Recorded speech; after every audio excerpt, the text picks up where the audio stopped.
Will the jobs plan help all Americans or just the union friends of the White House? Joining me now is the RNC Communications Director, good friend of the show, Sean Spicer. Sean, when I saw Trump guy and Immelt in that box, I was like, ah, here we go. Here we go. This speech is going to be all about payback to his close. You want to talk about crony capitalism? Look at those two in the box. Oh, I mean, hey, well, Eric, I mean, getting to your previous point, if the quality and number of the speeches that you give were indicative of economic growth and job creation, we wouldn't be staring down 9.1% unemployment. But, you know, you look at the last stimulus, and you just brought this up, this notion of shovel-ready. And this week we're here about this company called Solyndra that got a $500 million loan from the government, goes bankrupt, and gets rid of 1,100 jobs. That, I guess, wasn't shovel-ready either. And to flush another $450 billion down the toilet, hoping that they're shovel-ready again, you know, this is just more of the same. You said it, and you introed the show the right way. It's just a repeat of the speech and the speech and the speech that he's given over and over again. Speeches don't create jobs and grow the economy. But, Sean, let's talk about I think it was $140 billion that's earmarked for, you know, these shovel-ready, or whatever the term they're using, because they didn't want to use stimulus and they didn't want to use infrastructure, so they talked around it a little bit.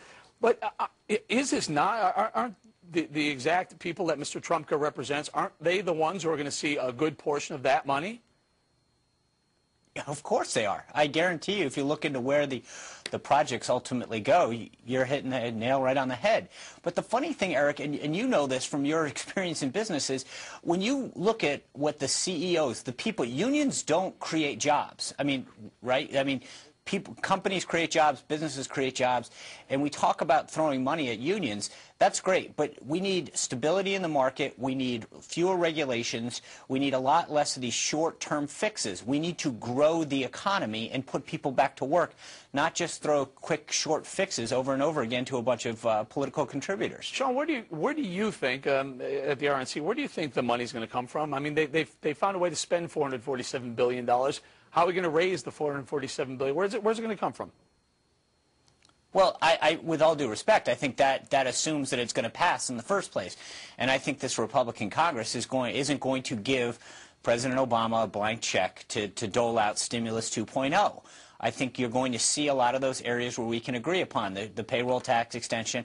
I think those 3 trade agreements that you and I have talked about in the past are going to be high on that list. If he ever finds a pen and decides how to send them up to the Hill, they'll get passed. But I don't think you're just going to see the kind of the Stimulus 2.0 that he was able to get through a Democratic Congress. Are you worried about that?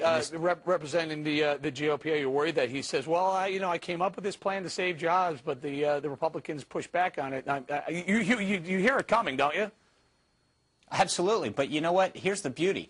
The American people can, you know, I think the first time they were worried about the economy and to some degree bought in, I don't think you're going to fool them twice. The American people understand what's going on in our economy, not just in terms of the jobs and the economy, but where we're headed debt and deficit-wise, and they're not going to be fooled twice. All right, Sean, we're going to say thank you very much for joining us tonight.